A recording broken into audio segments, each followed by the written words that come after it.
Sa Davao City, 11 bahay ang nasunog. Kasama sa mga natupok ang mga dokumento at gamit sa eskwela ng mga estudyante. Kung kailan pa naman malapit na ang pasukan. Makibalita tayo kay Rial Soroche ng GMA Davao. Sumiklab ang sunog sa mga bahay sa Barangay Kabantian, Davao City. Tumulong sa pag-apula sa sunog ang ilang residente. Gitabangan na mo kuanunta, di naman yun matabang kay kusuging hangin. Moto nga iyahay ng pandagan hinon sa ubos. Inaalam pa ang sanhi ng sunog na tumagal ng mahigit 8 oras. 11 bahay ang natupok.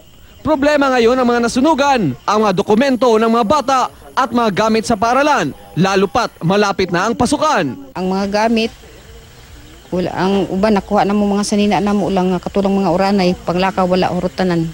Nananatili ngayon ang ilang nasunugan sa mga itinayong tent malapit sa kanilang mga nasunog na bahay. Ang mga babae at mga batang biktima pansamantalang pinatira ng pamilyang Nuega sa isang bahay sa kanilang compound. Nagkatanaw po sila sa mga bata nga luoy kayo.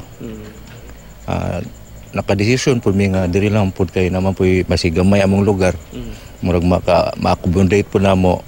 Magsasagawa ng assessment ang City Social Welfare Office para mabigyan ng kaukulang tulong ang mga nasunugan.